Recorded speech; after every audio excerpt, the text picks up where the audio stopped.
तो मादा जनन तंत्र को पढ़ने से पहले आप लोगों को ये पता होना चाहिए कि मादा जनन तंत्र को चार भागों में बांटा गया है। पहला जिसको बोलते अंडाशय, जिसको इंग्लिश में बोलते ओवरी। क्या बोलते बच्चों? ओवरी। सेकेंड पढ़े हम लोग अंडवाहिनी। क्या पढ़े हम लोग? अंडवाहिनी। अंडवाहिनी को इंग्लिश में बोलते फैलोपियन ट्यूब और इसी को बोलते ओविडक्ट। अरे नहीं आया। और थर्ड बांटा गया गर्भाशय। क्या बांटा गया? गर्भाशय। गर्भाशय इंग्लिश में क्या बोलते? यूटेरस। क्या बोलते? यूटेरस। बच्चा यहीं पे पलता है। क्या पेट में पलता है? क्या नहीं। कहाँ पलता है? गर्भाशय में। और चौथा बताया बच्चों आपको, चौथा क्या बताया आपको? ग्रीवा या फिर योनि। ग्रीवा को क्या बोलते हैं? सर्विक्स। और योनि क्या बोलते हैं? वेजाइना। सर्विक्स के अंदर सर्विकल केनाल होता है और वेजाइना के जस्ट अंदर क्या होता है? वेजाइनल केनाल होता है, जहां से बच्चा का निर्माण होता है या बच्चा निकलता है। ओके।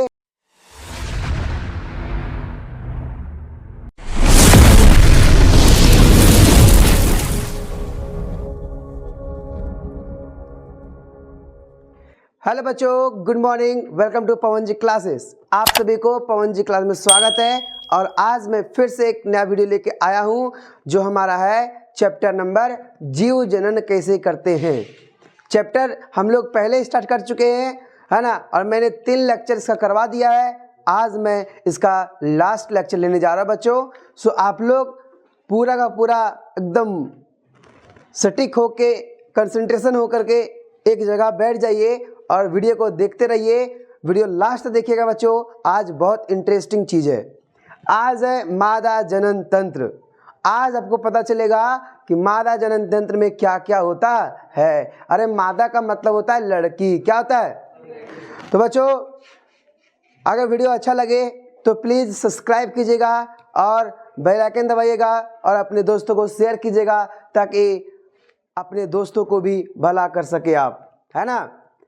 और हम लोग आज क्लास को स्टार्ट करने से पहले मैं आपको फिर से बताना चाहता हूँ कि मैंने अपने हाथों से एक नोट्स बनाया है क्लास 10th का, जो बिल्कुल एनसीईआरटी से रिलेटेड है। हर एनसीईआरटी का बात इसमें लिखा गया है। अगर आप एनसीईआरटी नहीं पढ़ना चाहते हैं तो सिर्फ इसी नोट्स को अगर पढ़ लेते हो तो आपको दावा के साथ कहता हूँ कि आप पूरा का पूरा मार्क्स ले आओगे। ये पूरा का पूरा नोट्स मेरा हाथ से बनाया गया है ना। ये प्रूफ है क्योंकि मेरा राइटिंग यहाँ पे प्रेजेंट है ना। और साथ में बहुत सारा फिगर भी दिए हैं इसमें हम, तो आराम से इस नोट्स को आप PDF के तरह डाउनलोड कर सकते हैं या फिर यहाँ जो लिखा गया है इसको आप नोट कर सकते हैं। एज इट इज लिखा गया है, आप समझ के भी नोट कर सकते हैं। इसको लिखने में हमको जितना दिन लगा है उसको बताने में उसका डबल दिन लग रहा है। तो ये नोट सिर्फ ले लेने से फ़ायदा नहीं है, लेक्चर देखने से ज़्यादा फ़ायदा है। सो आप लोग से आग्रह करूँगा कि आप लेक्चर के साथ में PDF को पढ़ें। ओके बच्चों, तो हम लोग आज क्लास को आरंभ करते हैं और आरंभ हम इस प्रकार करना चाहेंगे बच्चों, जरा गौर फरमाइएगा। कहा जाता है, सच में कहावत में कहा गया है कि मुश्किलों से भाग जाना आसान होता है, मुश्किलों से भाग जाना आसान होता है, हर पहलू जिंदगी का इम्तिहान होता है। अरे बोला जाता है मुश्किलों से भाग जाना आसान होता है, हर पहलू जिंदगी का इम्तिहान होता है, डरने वालों को मिलता कुछ नहीं भाग में जिंदगी में, है ना, लड़ने वालों कदमों में जहान होता है ना बच्चों। तो आज की क्लास को आरंभ करते हैं और एक बार जोर से बोलिएगा सरस्वती माता की। ओके, क्योंकि पढ़ने से पहले सरस्वती माता का नाम अवश्य लेना चाहिए, है ना। तो आज पढ़ेंगे बच्चों मादा जनन तंत्र, जिसे इंग्लिश में बोलते हैं फीमेल रिप्रोडक्टिव, है ना, सिस्टम। क्या बोलते हैं बच्चों? जोर से बोलिए ना। Female reproductive system, female reproductive system. तो आज हम लोग यहाँ पे दिख रहा होगा आपको मादा जनन तंत्र। इसको अच्छे से आप लेबलिंग करना सीख जाइए। ये इतना इम्पोर्टेंट है, इतना इम्पोर्टेंट है जो आप इसको बता नहीं सकते हैं। या फिर नर जनन तंत्र आपको लेबलिंग करने मिलेगा या फिर मादा जनन तंत्र लेबलिंग करने को मिलेगा। देखिए बच्चों, हम लोग पढ़ेंगे मादा जनन तंत्र के बारे में। मादा जनन तंत्र को 4 भागों में बांटा गया। कितने भागों में बांटा गया है? 4। कितने भागों में? 4। कितने भागों में? 4। कितने भागों में? 4। तो बोलिए ना, पहला किस में बांटा गया है? पहला किसमें बांटा गया है? अंडाशय। किसमें पहला बांटा गया? पहला किसमें बांटा गया? अंडाशय। दूसरा क्या हो गया? अंडवाहिनी, जिसको इंग्लिश में क्या बोलते हैं? Fallopian tube. क्या बोलते हैं बच्चों? फैलोपियन ट्यूब बोलते हैं, या फिर इसी को बोलते हैं ओविडक्ट। क्या बोलते हैं? बोलिए ना, ओविडक्ट। नहीं बोलिएगा, जोर से बोलिए, ओविडक्ट। क्या बोलते हैं? ओविडक्ट। आवाज में कमी नहीं होना चाहिए, अन्यथा क्लास है ना अच्छा नहीं लगेगा। तो पहला हो गया अंडाशय, दूसरा हो गया अंडवाहिका, जिसको इंग्लिश में बोलते हैं फैलोपियन ट्यूब। और फैलोपियन ट्यूब और क्या बोल सकते हैं? ओविडक्ट। आगे आगे बाबू यहाँ पढ़ेंगे गर्भाशय। क्या पढ़ेंगे हम लोग? गर्भाशय। देखिए यहाँ लिखा हुआ है ना, देखिए गर्भाशय लिखा हुआ है, गर्भाशय लिखा हुआ है ना। चाहे इसको बोलते हैं गर्भाशय, इसको बोलते हैं गुहा, गर्भाशय गुहा, या इसको बोलते हैं गर्भाशय। इसको नंबर देंगे 3। और गर्भाशय के अंदर के भाग को क्या बोलते हैं हम लोग? गर्भाशय गुहा बोलते हैं। क्या बोलते हैं? गर्भाशय गुहा। और लास्ट में आता है गर्भाशय है ना ग्रीवा। क्या बोला? गर्भाशय ग्रीवा और ओनी। देखो ग्रीवा और ओनी, ये जो ग्रीवा दिख रहा है और ये ओनी जो दिख रहा है, ये आता है हमारा चौथा पॉइंट में। किसमें आता है? चौथा पॉइंट में, है ना। ये डायग्राम को अगर पहले आप समझ जाते हो तो कहीं ना कहीं आपका 2 मार्क्स कोई नहीं ले सकता है, आप आराम से 2 मार्क्स को उठा सकते हैं। बच्चों कहने का मतलब ये है कि आपको अगर पूछा जाएगा मादा जनन तंत्र कितने भागों में बांटा गया है? 4। कितने भागों में? 4। पहला अंडाशय, अरे उसी को क्या बोलते हैं? ओवरी। क्या बोलते हैं? ओवरी। अरे अंडाशय को ही क्या बोलते हैं? ओवरी। बोलिए ना, क्या बोलते हैं? ओवरी। अरे नहीं आया, बोलिए अंडाशय को क्या बोलते हैं? ओवरी। और बोलिए ना दूसरा क्या है? अंडवाहिनी। क्या है? अंडवाहिनी। अरे अंडवाहिनी का नाम क्या होता है? Fallopian tube. क्या होता है? Fallopian tube. और उसी को क्या बोलते हैं? ओविडक्ट। क्या बोलते हैं? ओविडक्ट। और तीसरा बात आपको बताया बच्चों, गर्भाशय। क्या बोले? गर्भाशय। देखिए गर्भाशय को इंग्लिश में बोलते हैं यूट्रस। क्या बोलते हैं बच्चों? यूट्रस, है ना। क्या बोलते हैं? यूट्रस। देखिए गर्भाशय को क्या बोलते हैं? यूटेरस, है ना, यूटेरस, है ना। क्या बोलते हैं? यूटेरस। यूटेरस क्या बोलते हैं? यूट्रस। यहाँ पे ही नहीं हो सकता, लगता है यूट्रस। क्या होगा? यूट्रस। ठीक है। और लास्ट में आता है ग्रीवा और योनि। क्या आता है? ग्रीवा और योनि। देखिए ग्रीवा का इंग्लिश क्या होता है बच्चों? देखिएगा ध्यान से, है ना। ग्रीवा का इंग्लिश होता है बच्चों सर्विक्स। क्या बोलते हैं? सर्विक्स।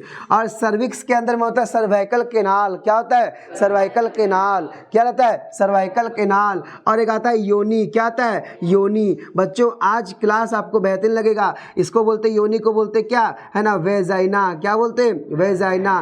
क्या बोलते हैं? वेजाइना। क्या बोलते हैं बच्चों? वेजाइना। अरे नहीं आया।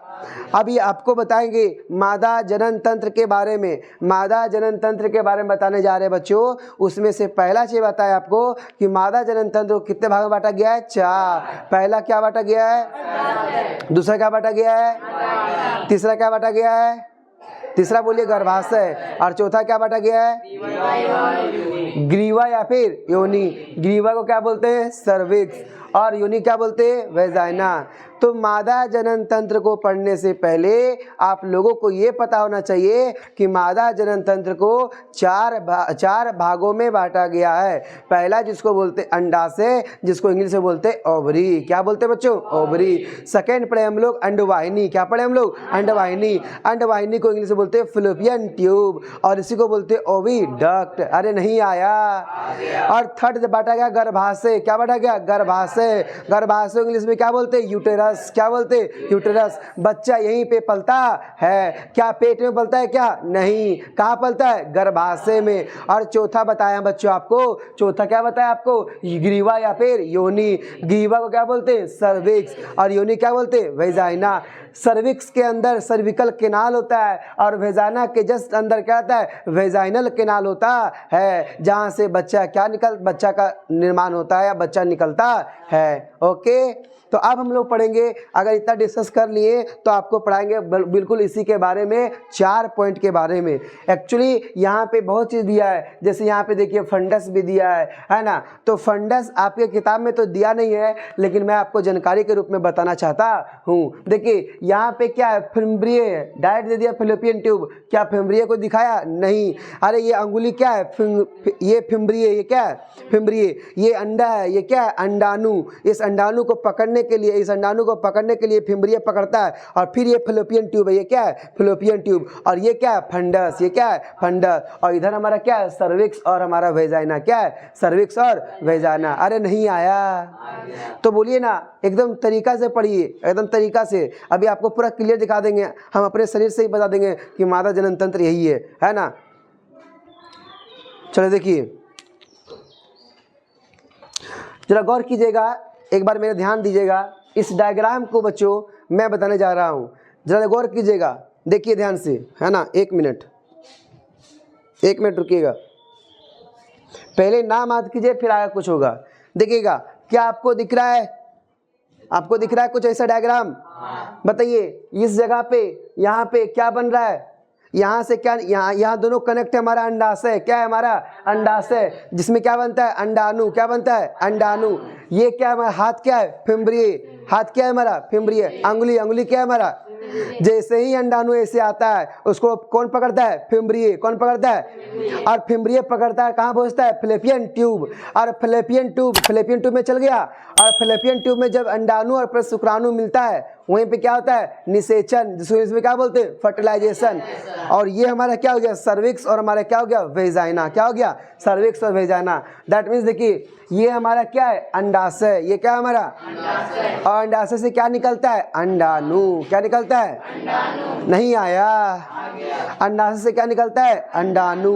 अंडाणु को कौन पकड़ता है फिम्ब्रिय, कौन पकड़ता है, अरे इसका नाम हाथ अंगुली का नाम रखो फिम्ब्रिय, इसका नाम क्या है फिम्ब्रिय, क्या रखेंगे नाम फिम्ब्रिय, क्या नाम रखेंगे फिम्ब्रिय। और फिम्ब्रिय के बाद यहाँ क्या है फैलोपियन ट्यूब, क्या है फैलोपियन ट्यूब में ही क्या होता है निषेचन, इधर से आता है स्पर्म शुक्राणु, इधर से क्या आता है अंडाणु, और अंडाणु यहाँ फैलोपियन ट्यूब में ही क्या होता है निषेचन। बच्चों हम आपको क्लियर करना चाहते हैं कि जब आप लोग पढ़ते हो है ना निषेचन कहाँ पे होता है, तब आपको आंसर देना है फैलोपियन ट्यूब में, कहाँ बोलना है। लेकिन जब आप 11th क्लास में चल जाओगे तो अगर आंसर देते हो फैलोपियन ट्यूब तो क्या हो जाएगा आंसर गलत हो जाएगा। फैलोपियन ट्यूब में भी एम्पुला होता है ना, तो एम्पुला वाले पार्ट में ही होता है क्या निषेचन या फर्टिलाइजेशन। तो यहाँ एम्पुला दिया है क्या, नहीं। आपको एम्पुला पढ़ना है क्या, नहीं। सिर्फ क्या पढ़ना है आपको फैलोपियन ट्यूब पढ़ना है, जिसको हिंदी में क्या बोलते हैं अंडवाहिनी। अरे नहीं आया, आया कि नहीं आया। चलिए बच्चों देखिए, तो पहला पढ़ेंगे अंडाशय के बारे में। क्या आपको ये चित्र में कोई दिक्कत है? एक बार रिकैप रिवीजन कीजिएगा मेरे साथ में, एक बार रिकैप रिवीजन कीजिएगा मेरे साथ में, बोलिएगा जोर से और गौर फरमाइएगा मेरे साथ। बोलिए हमारा मादा जनन तंत्र को कितने भाग में बांटा गया, 4। पहला किसमें बांटा गया बाबू अंडाशय, अंडाशय को इंग्लिश में क्या बोलते हैं ओवरी। सेकंड किसमें बांटा गया फैलोपियन अंडवाहिनी, उसको इंग्लिश में क्या बोलते हैं फैलोपियन ट्यूब, उसी को क्या बोलते हैं ओविडक्ट। तीसरा क्या बांटा गया गर्भाशय, गर्भाशय क्या बोलते हैं यूटरस, क्या बोलते हैं। और चौथा क्या हुआ ग्रीवा और योनि, ग्रीवा को इंग्लिश में क्या बोलते हैं सर्वेक्स, योनि क्या बोलते हैं वेजाइना। बच्चों ये था आपका क्या मादा जनन तंत्र का भाग, मादा जनन तंत्र का भाग। अब करता क्या देखिएगा, अंडाशय मादा उगमक। अब बताइए मादा उगमक का मतलब क्या होता है मेल गैमेट, मेल गैमेट। देखिए मादा युग्मक अथवा अंड कोशिका का निर्माण अंडाशय में होता है। बताइए मादा उगमक अथवा अंड कोशिका, अंड कोशिका मतलब अंडा, मतलब अंडाणु हो गया। तो बता मादा उगमक मतलब मेल गैमेट अथवा अंड कोशिका मतलब क्या हो गया अंडाणु का निर्माण कहाँ पे होता है अंडाशय में होता है। तो अंडाशय से क्या निकलता है अंडाणु या फिर अंड कोशिका। अगला लड़की के जन्म के समय ही अंडाशय में हजारों युपरिपक्व अंड बन जाते हैं, है ना। क्या बन जाते हैं हजारों युपरिपक्व अंड बन जाते हैं, मतलब अंडाणु बन जाते हैं। कहने का मतलब है जब लड़की जन्म ही नहीं लेती है, जब लड़की पेट में ही रहती है उस टाइम ही उसके अंदर बहुत सारा अंडाणु बना हुआ रहता है। लेकिन क्या वो मैच्योर रहता है या इमैच्योर रहता है, इमैच्योर रहता है। उसी को हिंदी में बोलते हैं क्या उपरिपक्व रहता है। अरे नहीं आया, क्या बोले बोला गया उपरिपक्व रहता है, दैट मीन्स मैच्योर नहीं रहता है, इमैच्योर रहता है। बताओ जन्म लेने के बाद बनता है कि जन्म लेने से पहले बन जाता है, जन्म लेने से पहले बन जाता है क्या अंडाणु। क्या बनता है अंडाणु, इसको बोलते हैं इमैच्योर। क्या बोलते हैं इमैच्योर बोलते हैं। अब देखिएगा यौवनारंभ पर बताइए, यौवनारंभ समझ में आया? यौवनारंभ कब आता है? 12 से 13 के बीच में आता है, या 12 या 18 के बीच में रहता है। यौवनारंभ कब रहता है? 12 और 18 के बीच में। तो यौवनारंभ पर इनमें से कुछ अंड क्या होते? परिपक्व होने लगते हैं। अब बताइए परिपक्व का इंग्लिश क्या होगा? मैच्योर। अरे नहीं आया।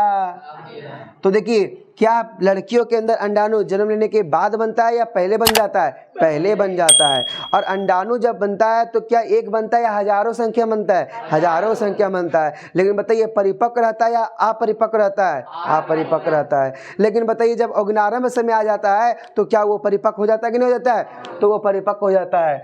2 में से 1 अंडाशय द्वारा हर महीने एक परिपक्व अंड उत्पन्न किए जाते हैं। देखिए इधर भी अंडाशय है, इधर भी अंडाशय है। तो आपसे क्वेश्चन आना चाहिए था कि भैया चाहे सर हमको बताइए कि ये अंडाशय से अंडाणु निकला तो एक साथ में दोनों निकल सकता है क्या?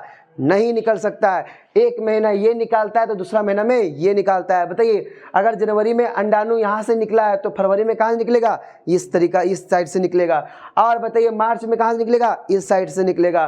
बताइए ना अप्रैल में किस साइड से निकलेगा? इस साइड से निकलेगा। अब बताइए ना मई में किस साइड से निकलेगा? इस साइड से। तो हर प्रत्येक महीना अलग अलग है ना, दोनों साइड से अलग अलग महीने में निकलते हैं। जैसे एक महीना में ये निकला तो अगला महीने में यहाँ निकलेगा। नहीं समझा?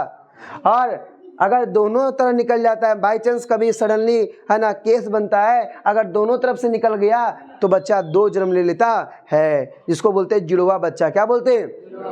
जुड़वा बच्चा बोलते हैं। तो बताइए प्रत्येक महीना दोनों तरफ से निकलता है या एक तरफ से निकलता है? एक तरफ से। अगर जनवरी महीना में ये इधर से अंडाणु निकला है तो बताइए फरवरी महीना में इधर से निकलेगा इधर से? नहीं आया।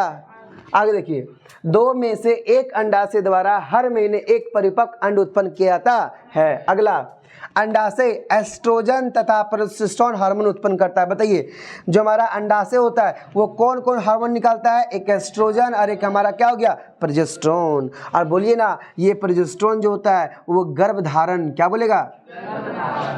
गर्भधारण हार्मोन होता है। कौन होता है? बोलिए ना, आप लोग बोलते क्यों नहीं है? मजा नहीं आएगा, फिर क्लास बंद कर देंगे हम। बताइए प्रोजेस्टेरोन कौन हार्मोन होता है? बोलने में क्या दिक्कत है? हम जब बोल रहे तो आप भी बोलिए। बताइए प्रोजेस्टेरोन कौन हार्मोन होता है? गर्भधारण हार्मोन। और गर्भधारण क्या बोलते हैं? प्रेगनेंसी। क्या बोलते हैं? प्रेगनेंसी बोलते हैं। प्रेगनेंसी हार्मोन क्या बोलते हैं? Pregnancy hormone. तो बताइए अंडाशय के द्वारा कौन सा हार्मोन निकलता है? एस्ट्रोजन प्लस में प्रोजेस्टेरोन। और प्रोजेस्टेरोन कौन हार्मोन होता है? प्रेगनेंसी हार्मोन या फिर गर्भधारण हार्मोन। नहीं आया। तो ये था अंडाशय के बारे में। अब देखिए ध्यान से, बताइए अंडाशय के द्वारा क्या निकला? अंडाणु। अंडाशय के द्वारा क्या निकला? अंडाणु। अंडाशय के द्वारा क्या निकला? अंडाणु। तो बताइए ये अंडाणु को कौन पकड़ा? फिम्ब्रिये। कौन पकड़ा? फिम्ब्रिये। और फिम्ब्रिये कहाँ पहुंचा दिया? फैलोपियन ट्यूब में। कहाँ पहुंचाया? और फैलोपियन ट्यूब का हिंदी क्या होता है? अंडवाहिनी। अंडवाहिनी। देखिए अंडवाहिनी को ही क्या बोलते हैं? Fallopian tube. देखिए अंडाशय द्वारा उत्पन्न अंड कोशिका को गर्भाशय एक स्थानांतरण करती है ना, गर्भाशय तक। कहाँ तक? गर्भाशय तक। देखिए गर्भाशय यहाँ दिख रहा है ना, तो ये गर्भाशय तक यहाँ पहुंचाती है। अंड कोशिका व शुक्राणु व का निषेचन यहाँ पर ही होता है। बताइए है ना, बोलेंगे कि अंड कोशिका और शुक्राणु मतलब अंडाणु का और शुक्राणु का बताइए निषेचन कहाँ पे, फर्टिलाइजेशन कहाँ पे होता है? फैलोपियन ट्यूब में। देखिए यहाँ दिख रहा है ना, ये अंडाणु है, इधर से क्या आएगा? स्पर्म। इधर से क्या आएगा? स्पर्म। और स्पर्म जाके यहाँ पे क्या करेगा? फर्टिलाइज करेगा। अभी बता रहे अगर 10th में पूछता है क्वेश्चन कि बताइए अंडाणु और शुक्राणु का निषेचन कहाँ पे होता है, फर्टिलाइजेशन कहाँ पे होता है, क्या बोलेगा? Fallopian tube. कहाँ बोलेगा? लेकिन जब आप 11th क्लास में पहुंचेगा तब बोलेगा फैलोपियन ट्यूब के एम्पुला पार्ट में होता है। कहाँ पार्ट होता है? एम्पुला पार्ट में होता है। बताइए ये दिख रहा है फंडस, ये दिख रहा है फंडस। ये फंडस जो होता है उभरा हुआ रहता है, थोड़ा सा ऐसे रहता है ना, थोड़ा ऐसे इस प्रकार रहता है। ये फंडस उभरा हुआ पार्ट रहता है, थोड़ा फूला हुआ पार्ट रहता है। तो जब भी मादा जनन तंत्र को आप देखेंगे तो मादा जनन तंत्र में क्या होगा? पार्ट थोड़ा यहाँ पे क्या रहता है? उभरा हुआ रहता है। उसके जस्ट में नीचे क्या रहता है? हमारा सर्विक्स रहता है और क्या रहता है? वेजाइना रहता है। देखिए ऐसे रहता है, ये उभरा पार्ट रहेगा, उसके नीचे में हमारा क्या रहेगा? सर्विक्स और वेजाइना रहता है। अगला क्या अंडवाहिनी में क्या हुआ पता चल गया? बताइए अंडाशय को, अंडाणु को कौन पकड़ा? फैलोपियन ट्यूब ने। और ये कहाँ भेजा है? गर्भाशय तक। और बताइए निषेचन कहाँ पे होता है? फैलोपियन ट्यूब में। फैलोपियन ट्यूब में। अगला अब आता है गर्भाशय। यह एक थैलीनुमा संरचना है। यह क्या है? थैलीनुमा संरचना, जिसमें क्या पलता है? शिशु। इसमें क्या पलता है? शिशु, है ना। यहाँ पर शिशु का विकास होता है। अरे नहीं आया। अब बताइए, गर्भाशय ग्रीवा द्वारा, गर्भाशय ग्रीवा द्वारा योनि में खुल जाता है। अब बताइए, ये जो सर्विक्स दिख रहा है, ये जो ग्रीवा दिख रहा है ना, और ये ग्रीवा हुआ, और ये क्या हुआ? ओनी हुआ। यहाँ से क्या होता है हमारा? ये खुल जाता है। बताइए, गर्भाशय ग्रीवा द्वारा, गर्भाशय किसके द्वारा? ग्रीवा द्वारा योनि में खुल जाता है। और जब बच्चा फुल या डेवलप हो जाता है बच्चों, है ना, उसको पहले कहाँ आएगा? ग्रीवा में, और यहाँ से कहाँ आएगा? योनि में, और योनि से क्या होगा? बाहर निकल जाता है। नहीं समझ में आया? तो यहाँ पे देखेंगे कि हमारा एक यहाँ पे दो तरह का पार्ट होता है। यहाँ पे दो तरह का पार्ट होता है। गौर कीजिएगा, देखिएगा, गौर कीजिएगा, ध्यान से कीजिएगा, एकदम गौर कीजिएगा। एक पार्ट तो हमारा ये होता है और एक पार्ट हमारा ये होता है। ठीक है, एक पार्ट हमारा ये होता है ना। ठीक है, तो कहने का मतलब बच्चों कि ये हमारा क्या हुआ? मूत्र मार्ग का, है ना, नली हुआ, और ये हमारा क्या हुआ? ये हमारा यहाँ पे हुआ बर्थ कैनाल, जिससे बच्चा निकलता है, बर्थ कैनाल। तो बताइए, लड़कियों में एक पोर होता है या दो पोर होता है? 2 पोर्स होता है। मूत्र मार्ग का अलग रास्ता होता है और हमारा बर्थ कैनाल का अलग रास्ता होता है। अरे एज इट इज़ हम जो बता रहे हैं आपको समझ में आ रहा है कि नहीं आ रहा है? मैंने क्या बताया कि हम लोग जब कल पढ़े थे नर जनन तंत्र के बारे में, तो क्या पढ़े थे कि दोनों, है ना, वीर्य मतलब स्पर्म और तथा जो हमारा टॉयलेट जो होता है वो दोनों एक ही नली से निकलता है या दो नली से निकलता है? एक ही नली से। बताइए, लेकिन मादा में क्या मूत्र मार्ग का नली और बर्थ कैनाल का नली एक होता है या अलग अलग होता है? अलग अलग होता है। अरे नहीं आया। चलिए, ये हो गया। अब आगे बात करते हैं प्लेसेंटा के बारे में। Placenta is nothing but, placenta is nothing but, देखिए ध्यान से, ये है शिशु, ये क्या है? शिशु, ये क्या है? शिशु, और ये क्या है? मादा, ये हमारा मदर, क्या हुआ? मदर। तो शिशु और मदर के बीच में जो उत्तक कनेक्ट रहता है उसे ही क्या बोलते हैं? प्लेसेंटा। क्या बोलते हैं? प्लेसेंटा। अरे नहीं आया। बोला, यह एक विशिष्ट उत्तक है जिसकी तस्त्रिनुमा संरचना गर्भाशय में धसी होती है। बताइए, गर्भाशय में धसी होती है, गर्भाशय में धसी होती है ना, गर्भाशय में धसी होती है। किस में धसी होती है? गर्भाशय में धसी होती है। तो बताइए, प्लेसेंटा क्या समझ आ गया कि शिशु और मदर के बीच में जो ऊतक कनेक्ट रहता है उसे क्या बोलते हैं? प्लेसेंटा। अब प्लेसेंटा का काम क्या है? मुख्य कार्य क्या है? समझिएगा, माँ के रक्त से ग्लूकोज, ऑक्सीजन आदि पोषण भ्रूण को प्रदान करती है। बताइए, जो मदर खाएगी वो किसको मिलेगा? बच्चा को। किसको मिलेगा? शिशु को। किसको मिलेगा? तो इसलिए बोला जाता है, जब प्रेगनेंसी रहता है ना, माँ जब प्रेग्नेंसी होती है तो बोला जाता है कि अच्छा अच्छा खाना खाइए, क्योंकि आपका खाना किस में जाएगा? आपके बच्चों में जाएगा। आपका खाना किस में जाएगा? बच्चों में जाएगा। इसलिए अच्छा अच्छा खाना खाइए, डाब का पानी पीजिए, और नारियल खाइए, ये खाइए, वो खाइए, जिससे बच्चा क्या निकले? तंदुरुस्त निकले, है ना। भ्रूण द्वारा उत्पादित अपशिष्ट पदार्थों का भी निपटारा, मतलब यहाँ से जितना भी अपशिष्ट पदार्थ निकलता है वो रक्त में चला जाता है, और रक्त के थ्रू हमारा माँ के थ्रू क्या होता है? बाहर निकल जाता है। तो ये था हमारा पहला का पहला पूरा पार्ट, जिसको समझाने का हम प्रयास किए। तो इसमें कोई तरह का दिक्कत हुआ क्या? नहीं। तो सिंपल सा क्वेश्चन अगर करेंगे इनमें से, तो पहला क्वेश्चन हम सब करेंगे, है ना। एक बार रिकैप रिवीजन करना चाहते हैं बच्चों आपके साथ में। बताइएगा, जो पहला चीज अंडाशय जो होता है, क्या अंडाशय एक बार में एक तरफ से निकलता है या दोनों एक बार में निकल जाता है? एक बार में एक ही तरफ निकलता है। दूसरा बोलेंगे, अंडाशय के द्वारा कौन सा हार्मोन निकलता है? 2 निकलता है। उस पहला कौन हुआ? एस्ट्रोजन। दूसरा क्या हुआ? प्रोजेस्टेरोन। अरे प्रोजेस्टेरोन का नाम क्या होता है बच्चों? हाँ, जिसको इंग्लिश में क्या बोलते हैं? Pregnancy hormone. क्या बोलते हैं बच्चों? Pregnancy hormone. नहीं आया। अगला पढ़े हम लोग अंडवाहिनी। अंडवाहिनी का मतलब क्या होता है? Fallopian tube. बताइए, कौन पकड़ता है? अंडवाहिनी पकड़ता है। किसको? अंडाणु को। और ये कहाँ पहुँच जाता है? गर्भाशय तक। गर्भाशय इंग्लिश में क्या बोलते हैं? यूटेरस। क्या बोलते हैं? यूटेरस। और फिर वो कहाँ चल जाता है? सर्विक्स। और सर्विक्स से कहाँ खुल जाता है? योनि में खुल जाता है। योनि को इंग्लिश में क्या बोलते हैं? वेजाइना। क्या बोलते हैं? वेजाइना। क्या बोलते हैं बच्चों? वेजाइना बोलते हैं। और हम लोग पढ़े कि जो मदर होती है और जो शिशु होती है तो आपस में कनेक्ट होता है, उस ऊतक का नाम क्या होता है? प्लेसेंटा। प्लेसेंटा काम क्या होता है कि सारे पोषक जो होता है, खाना पीना जो भी होता है, वो मदर से कहाँ पहुँचता है? शिशु में। और जो हमारा शिशु के द्वारा अपशिष्ट पदार्थ जो बनता है उसका निपटारा भी कौन करता है? माँ का रक्त करता है या प्लेसेंटा करता है। अरे नहीं आया। ये था आपका टोटल पूरा का पूरा मादा जनन तंत्र। अब हम लोग पढ़ेंगे, है ना, कुछ अलग पार्ट पढ़ेंगे, जरा गौर कीजिएगा इसे। हाँ तो बच्चों आपको बताया हम कि जो हमारा निषेचन होता है वो कहाँ पे होता है, फैलोपियन ट्यूब में। सिंपल सा क्वेश्चन है, अभी भी बता रहे हैं, दिमाग से अगर पढ़ोगे तो यहीं पे लर्न हो जाएगा, और अगर कंसंट्रेशन से नहीं पढ़ रहे हो तो यहाँ पे लर्न नहीं होगा। तो पहले भी बताया कि आपको जो है ना, पहला चीज़ बताया कि जो हमारा निषेचन होता है, फर्टिलाइजेशन होता है, कहाँ पे होता है, फैलोपियन ट्यूब में। फैलोपियन ट्यूब से कहाँ जाता है, गर्भाशय में। गर्भाशय कहाँ जाता है, हमारा ग्रीवा में, और ग्रीवा से कहाँ खुल जाता है, योनि में। तो ग्रीवा का इंग्लिश क्या आता है, सर्विक्स, और हमारा जो हमारा क्या बोलते हैं उसका नाम क्या, योनि का इंग्लिश क्या होता है, वेजाइना। क्लियर हो गया। तो अगर प्रोसेस को पूछे तो बताइए अंडाणु कौन पकड़ा, फिम्ब्रिये ने। फिम्ब्रिये से कहाँ गया, फैलोपियन ट्यूब में। फैलोपियन ट्यूब से कहाँ गया, गर्भाशय में, जिसको इंग्लिश में क्या बोलते हैं, यूट्रस।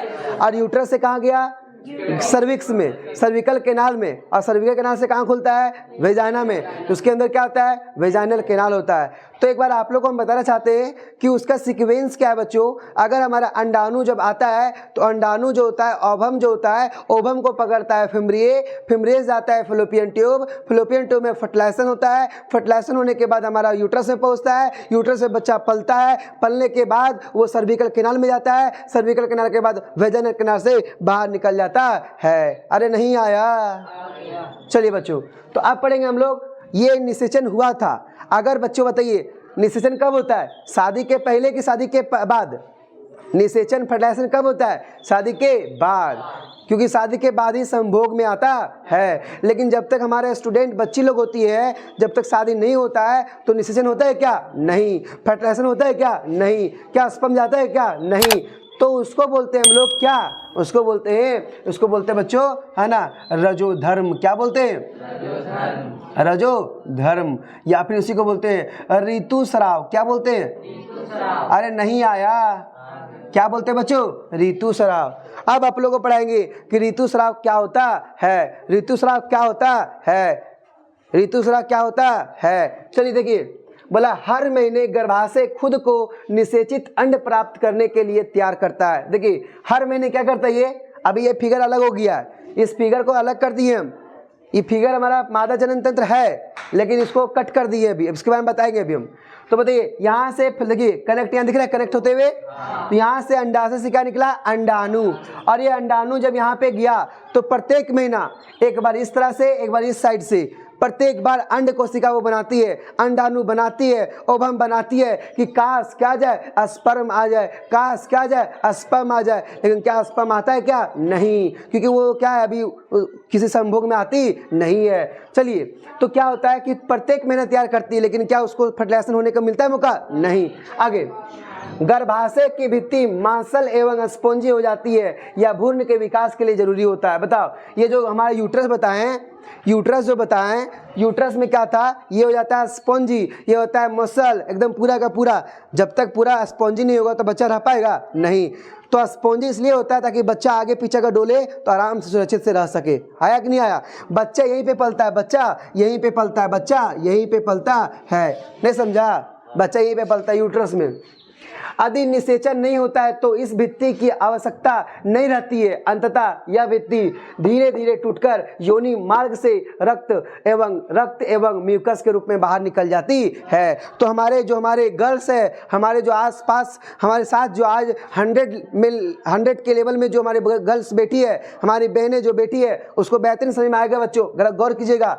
बताइए यहाँ पे 2 आवरण होता है, यहाँ पे 1 आवरण, 3 आवरण होता है। एक पहला जो होता है उसको बोलते हैं हम लोग एपी बीच वाले को बोलते हैं मायोमेट्रियम, पहले को बोलते हैं पेरीमेट्रियम, और लास्ट को बोलते हैं मायोमेट्रियम। क्या बोलते हैं, मायोमेट्रियम, या उसको बोलते हैं हम लोग है ना, एक होता है मायोमेट्रियम, पेरीमेट्रियम, इंडोमेट्रियम। क्या होता है, इंडोमेट्रियम।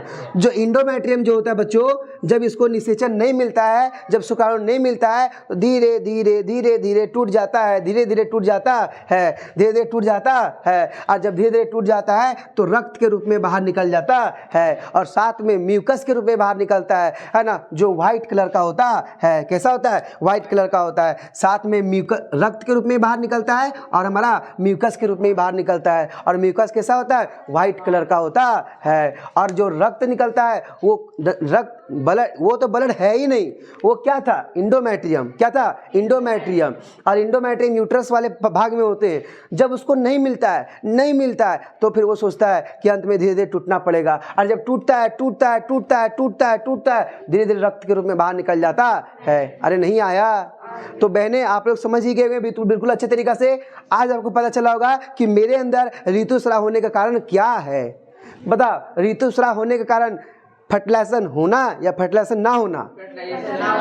अरे फर्टिलाइजेशन हो जाएगा तो ऋतुस्राव होगा? अरे वो तो वहीं पे कंबाइन होकर के बच्चा का पैदा करने लगेगा, वहाँ पे भ्रूण तैयार होने लगेगा। और जैसे निषेचन नहीं होता है तो ये जो हमारा इंडोमेट्रियम होता है वो टूट जाता है, और टूटने के बाद क्या होता है? धीरे धीरे रक्त के रूप में बाहर निकल जाता है, और वो म्यूकस के रूप में भी निकलता है जो व्हाइट कलर का होता है। आपको बताए थे ये क्या है? फंडस। उभरा हुआ पार्ट रहता है, यहाँ उभरा हुआ थोड़ा फूला हुआ पार्ट रहता है, और नीचे क्या रहता है? मादा जनन तंत्र रहता है। सही में तुम लोग को नहीं आ रहा है? जब बार बोल रहे कि बाहर तुम लोग जाए से, अब बच्चों पढ़ेंगे हम लोग। देखिए यहाँ पे आगे, यह चक्र लगभग 1 महीने का समय लेता है तथा इसे ऋतुस्राव अथवा रजोधर्म कहते हैं। बोला गया जो यह चक्र चलता है बच्चों वो कितने दिन का चलता है? 1 माह बोले जाता है, लेकिन चलता है 28 दिन। कितना चलता है? किसी का 28 दिन, किसी का 30 दिन, किसी का 31 दिन चलता है, लेकिन एक्चुअली कहा जाता है कितना दिन का? 28 दिन का चलता है। 40 से 50 वर्ष की उम्र के बाद अंडाशय से अंड का उत्पन्न होना बंद हो जाता है, फलस्वरूप रजोधर्म बंद हो जाता है, जिसे क्या बोलते हैं? रजोनिवृत्ति बोलते हैं। क्या बोलते हैं? BVI कर लो बच्चों, एकदम मोस्ट इंपॉर्टेंट क्वेश्चन है कि 40 से 50 उम्र में जब औरतें होती है तो उसमें अंड बनने बंद हो जाते हैं, जिसको रजोधर्म बंद हो जाता है, तो उस प्रोसेस को क्या बोलते हैं? तो क्या बोलते हैं? रजोनिवृत्ति बोलते हैं। अरे नहीं आया? तो रजोनिवृत्ति क्या है उसको नोट कर लीजिए, है ना। चलिए आगे देखिए, अब पढ़ेंगे गर्भरोधन। देखिए गर्भरोधन क्या होता है, जिसको बोलते हैं, है ना, गर्भरोधन का मतलब क्या होता है पता है? प्रेगनेंसी। क्या बोलते हैं? देखो गर्भधारण मतलब इसको बोलते हैं प्रेगनेंसी। क्या बोलते हैं? प्रेगनेंसी। क्या बोलते हैं बच्चों? तो प्रेगनेंसी को रोकना गर्भरोधन कहलाता है। अरे बोलिए ना, गर्भरोधन क्या है? प्रेगनेंसी को रोकना ही क्या कहलाता है? गर्भरोधन कहलाता है। अब कैसे कैसे रोक सकते हैं? तो उसके लिए अलग अलग दुनिया में निकला हुआ है। पहले आपको बताएंगे, जरा गौर कीजिएगा। पहला जो तरीका होता है वो होता है आंतरिक अवरोध, दूसरा जो होता है वो होता है रासायनिक तकनीक, तीसरा जो होता है वो IUCD होता है, और जो लास्ट होता है उसको बोलते हैं शल्य क्रिया। क्या होता है? शल्य क्रिया। बोलिए पहला कौन होता है बच्चों? आंतरिक अवरोध। दूसरा क्या होता है? तीसरा क्या होता है? और चौथा क्या होता है? देखिए बच्चों, आप लोग सुने होंगे कि हमको जब किसी का शादी होता है तो उसका क्या होता है? वो चाहता है कि मेरा बच्चा ना हो, और सडनली अगर वो, है ना, प्रेगनेंट हो जाती है तो उसको कहता है कि अभी हमको बच्चा नहीं चाहिए। तो बच्चे को वो, है ना, मतलब ना होने के कारण से, ना होने देने के कारण से हम लोग इस प्रकार की काम करते हैं। जैसे मान लीजिए सडन बाय प्रेगनेंसी हो गया, उसको हमको दूर करना है, तो इस प्रोसेस को हम लोग यूज करते हैं। तो पहला प्रोसेस करते हैं आंतरिक अवरोध। अगर आप, पहला चीज आंतरिक अवरोध में क्या क्या आता है? कॉन्डम, और दूसरा क्या आता है? Cervical cap. बताइए कॉन्डम किसके लिए बच्चों? लड़कों के लिए। किसके लिए? लड़कों के लिए। और सर्वाइकल कैप किसके लिए होता है? लड़कियों के लिए। आपको दिख रहा होगा, देखिए क्या ये आपको कॉन्डम दिख रहा है बच्चों? दिख रहा है कि नहीं दिख रहा है? अगर आप इसको यूज कर लेते हो, है ना, उसके बाद निषेचन होता है तो कहीं ना कहीं प्रेगनेंसी होने से रुक जाता है। अरे नहीं आया? नहीं आया? नहीं आया? उसके बाद अगला आता है भैया सर्वाइकल कैप। क्या आता है? Cervical cap. और सर्वाइकल कैप देखिए लड़कियों में इस प्रकार सर्वाइकल कैप को लगा दिया जाता है। उसके बाद यहाँ पे स्पर्म आएगा तो ऊपर जाएगा। अरे देखिए ना, यहाँ पे हमारा क्या है? यहाँ पे हमारा सर्विक्स है, यहाँ पे क्या है? योनि है। अब बताइए यहाँ पे कितनों अगर स्पर्म चल जाएगा, इसके ऊपर जाएगा, तो यहीं पे कवर हो जाता है। कवर होने के बाद यहाँ जब कवर हो जाता है तो बताइए हमारा ऊपर स्पर्म जा पाएगा? और स्पर्म जाएगा ही नहीं तो क्या फर्टिलाइजेशन हो पाएगा? अरे फर्टिलाइजेशन हो पाएगा? तो बताइए इससे हम क्या प्रेगनेंसी को रोक सकते हैं कि नहीं रोक सकते? तो पहला किसके द्वारा कर सकते हैं? कॉन्डम के द्वारा। कॉन्डम किसके लिए होता है? लड़कों के। तो लड़कों अगर कॉन्डम पहन लेगा उसके बाद कितना स्पर्म निकालेगा, क्या उसके अंदर जाएगा? नहीं। और नहीं जाएगा तो फर्टिलाइजेशन, क्या बोलते हैं, प्रेगनेंसी होगा? नहीं। पहला सर्वाइकल कैप दिख गया। अगला रासायनिक तकनीक के द्वारा, कुछ दवाई हम लोग देते हैं गर्ल्स को जिससे हमारा क्या हो, प्रेगनेंसी ना हो। अगला आईयूसीडी होता है बच्चों जिसको बोलते हैं लूप और कॉपर टी। देखिए आपको लूप और कॉपर टी, चलिए लूप और कॉपर टी का चित्र नहीं दिखाया है लेकिन आपको हम बाद में बता देंगे, है ना, चित्र दिखा देंगे। चलिए अगला हमारा है शल्य क्रिया, इसको बोलते हैं नसबंदी और बोलते हैं ट्यूबेक्टोमी। जो नसबंदी होता है, देखिए इसको बोलते हैं हम लोग नसबंदी, क्या बोलते हैं इसे, नसबंदी, और इसे क्या बोलते हैं, ट्यूबेक्टोमी। देखिए नसबंदी में क्या करते पता है, जहाँ से ये बताइए, ये क्या था, टेस्टिस था ना, लड़कों में क्या आता है, टेस्टिस, कितने होते हैं, 2, और टेस्टिस से क्या निकलता है, शुक्राणु। अब बताइए इसी नली को, जो ये वास्ट डिफरेंस है, इस नली को ही कट कर दिए, और जब कट कर देंगे तो बताइए इसके ऊपर जा पाएगा? अरे यहाँ जा ही नहीं पाएगा, तो स्पर्म यहाँ से निकलेगा, और स्पर्म निकलेगा नहीं तो वहाँ फीमेल में पहुँच पाएगा, और फीमेल में नहीं पहुँच पाएगा तो क्या प्रेगनेंसी होगा? तो क्या हम इसको इस तरह कर सकते हैं कि नहीं कर सकते? तो आप लोग याद रखिएगा। और लड़कियों में देखिए इसी को कट कर दे, फेलोपियन ट्यूब को ही कट कर दिए, तो बताइए यहाँ से अंडाणु आया यहाँ जा पाएगा? और यहाँ जा ही नहीं पाएगा तो फर्टिलाइजेशन हो पाएगा? और फर्टिलाइजेशन नहीं हो पाएगा तो क्या प्रेगनेंसी होगा? यही था हमारा बच्चों इसके बारे में। आगे रोगों का लैंगिक संचरण उसको बोलते हैं STD। देखो अनेक रोगों का, जैसे होता है ना कि अलग अलग लैंगिक जब करते हैं, जनन हम लोग करते हैं तो रोग का निर्माण होता है। पहला जीवाणु जनित और एक होता है विषाणु जनित। जीवाणु के द्वारा क्या होता है, गोनोरिया और क्या हो गया, सिफिलिस। और हमारा विषाणु द्वारा क्या होता है, मस्सा और HIV और एड्स। क्या होता है, HIV और एड्स। जब आप लोग लैंगिक जनन करोगे बच्चों, सेक्सुअल रिप्रोडक्शन जब करते हो तो चांस रहता है ना, एड्स होने का रहता है। अगर गर्ल्स में अगर है एड्स, तो अगर आप लैंगिक जनन करते हो तो आपको भी एड्स हो जाएगा। तो क्या हम लोग को एड्स चाहिए क्या? नहीं। इसके लिए हमें क्या लैंगिक जनन करना चाहिए क्या? नहीं, शादी के बाद करना चाहिए। ठीक है, चलिए ये था आपका अगला पॉइंट, दिखाते हैं। तो क्या आपको ये समझ में आ गया? क्या ये क्या है, नसबंदी, और ये क्या है, ट्यूबेक्टोमी। नसबंदी किस में होता है, लड़कों में। ट्यूबेक्टोमी किस में होता है? आपको फिर याद करा दे रहे, है ना, हम लोग प्रेगनेंसी को किससे रोक सकते हैं, कॉन्डम के द्वारा। कॉन्डम किस लिए होता है, लड़कों के लिए। बताइए हमारा सर्वाइकल कैप किसके लिए होता है, लड़की के लिए। अगर यहाँ पे सर्वाइकल कैप लड़की को लगा देते हैं तो क्या स्पर्म जाएगा? नहीं। स्पर्म नहीं जाएगा तो क्या वहाँ प्रेगनेंसी होगा? नहीं। बताइए अगर हम यहाँ पे ट्यूबेक्टोमी कर देते लड़कियों में, तो ट्यूबेक्टोमी में लड़कियों कर देंगे तो बताओ वहाँ पे, है ना, फर्टिलाइजेशन होगा? नहीं। अब फर्टिलाइजेशन होगा तो प्रेगनेंसी रुकेगा कि नहीं रुकेगा? रुकेगा। क्या अगर नसबंदी कर देंगे तो रुकेगा नहीं रुकेगा? तो बताइए नसबंदी किस में होता है, लड़कों में। ट्यूबेक्टोमी किस में होता है, लड़कियों में। अरे देखिए ये ट्यूब किधर दिख रहा है, तो ट्यूब की तरफ दिख रहा है, इसको बोलते हैं ट्यूबेक्टोमी। याद करने का तरीका है, ये ट्यूब की तरह दिख रहा है, इसे क्या बोलते हैं, ट्यूबेक्टोमी। और ये क्या दिख रहा है, नसबंदी। देखिए नस दिख रहा है यहाँ पे, नस, इसलिए इसको क्या बोलते हैं, नसबंदी। नहीं आया, यही क्वेश्चन पूछेगा, BBI कर लो, इसे क्या बोलते हैं, इसे क्या बोलते हैं। आगे बढ़ जाए बच्चों, चलो। हाँ तो बच्चों मैंने पढ़ लिया बहुत सारा चीज, और अब लास्ट टॉपिक बताने वाले हैं। चैप्टर आज खत्म होने वाला है, और चैप्टर खत्म लोग इस प्रकार करते हैं जैसे हमारा सारा के सारा हमारे दिमाग में रिकॉल हो जाए और रिलोड हो जाए। ठीक है, चलिए अगला पढ़ेंगे आंतरिक अवरोध के बारे में। जो आपको बताए थे आंतरिक अवरोध कितने होते हैं, 2। पहला कंडोम और दूसरा क्या होता है, सर्वाइकल कैप। पहला क्या होता है बच्चों, कंडोम। शुक्राणु को अंड कोशिका तक नहीं पहुंचने दिया जाता है, किसके द्वारा, आंतरिक अवरोध। तो देखिए सीसन को ढकने के लिए क्या यूज करते हैं, कोंडम। और सीसन बताए थे आपको, क्या नहीं बताए थे, सीसन ऐसे होता है ना, तो इसको ढकने के लिए बाहर से क्या लगाते हैं, कोंडम। और यहाँ से कितना भी स्पर्म निकलेगा तो बताइए इसी में रह जाएगा, तो बताइए वहाँ पहुँच पाएगा, नहीं पहुँच पाएगा। अगला योनि में रखे जाने वाले सर्वाइकल कैप, आपको बताए थे अगर अभी योनि में ऐसे जो योनि में रख दिए थे ऐसे सर्वाइकल कैप, तो बताइए यहाँ से पहुँच पाएगा आगे ऊपर, नहीं। दूसरा रासायनिक तकनीक में क्या होता है, मादा में अंड को ना बनने देना, इसके लिए दवाई आ जाती है और इसके संतुलन को क्या कर देता है, परिवर्तित कर देता है। चलिए IUCD में क्या होता है, इसको बोलते हैं इंट्रा यूटेराइन कॉन्ट्रासेप्टिव डिवाइस। ये याद कर लीजिएगा, BBI कर लीजिए, ये पूछेगा आपको फुल फॉर्म में। ठीक है, intra uterine contraceptive device. Intra uterine contraceptive device. जल्दी जल्दी फटाफट, इस चैप्टर को हम क्लास में रिवीजन करवाएंगे, और जब क्लास में रिवीजन कराएंगे तो बिल्कुल आपको आ जाएगा, ठीक है। चलिए कोई बात नहीं है, आपको भी आएगा ऑनलाइन के विद्यार्थी।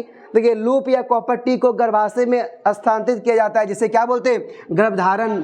जिससे क्या होता है, गर्भधारण नहीं, दैट मीन्स प्रेगनेंसी नहीं होता है। अरे नहीं आया, अरे बोलिए ना, नहीं आया। अरे कॉपर टी ऐसे होता है, और हमारा ये क्या है, हमारा ये हो गया हमारा क्या, मादा जनन तंत्र, उसमें क्या लगा देते हैं, कॉपर टी। बस कितना स्पर्म जाएगा, कितना स्पर्म जाएगा, क्या इसको रोकेगा नहीं रोकेगा? अगला सल्क तकनीक में क्या होता है, नसबंदी, और क्या हो गया, ट्यूबेक्टोमी। और सल्कबंदी किसमें, देखिए नसबंदी किसमें होता है, लड़कों में। ट्यूबेक्टोमी किसमें होता है, लड़कियों में। और लास्ट चैप्टर में आपको दिया एक छोटा सा वर्ड दिया है, भ्रूण हत्या। हम लोग चाहते थे, पहले के लोग चाहते थे, हम लोग नहीं, पहले के लोग, कि बेटी ना हो, बेटी ना हो। और जैसे पता चलता था कि बेटी हो रहा है, पेट में बेटी है, उसको वहीं पे मार दिया था। उसी क्या बोलते हैं, भ्रूण हत्या बोलते हैं। आज की क्लास को समाप्त करते बच्चों, और हमारा इस प्रकार खत्म हुआ कि हम लोग को पूरा का पूरा लर्न भी हो गया, और बच्चे को सारे का सारे लर्न भी करवा दिए, है ना बच्चों। इसलिए एक छोटा सा शायरी हो जाए, बोलता है बारिश की रिमझिम तो है लेकिन सावन नहीं है। अरे बारिश की रिमझिम है लेकिन सावन नहीं है। बच्चे तो हैं लेकिन बचपन नहीं है, बच्चे तो हैं लेकिन बचपन नहीं है। क्यों बदल गया है जमाने का ढंग यारो, क्यों बदल गया है जमाने को ढंग आरो। अपने तो लेकिन अपनापन नहीं लगता है ना बच्चों। एक बार जोर से बोलिएगा सरस्वती माता की। और आज क्लास को यहीं पे स्थगित करते हैं बच्चों, और आज की चैप्टर यहीं पे समाप्त होता है। हम लोग नेक्स्ट दिन नया चैप्टर लेकर आएंगे जिसका नाम है क्या, अनुमानसिकता, है ना। All the best for next video. Thank you for watching this video.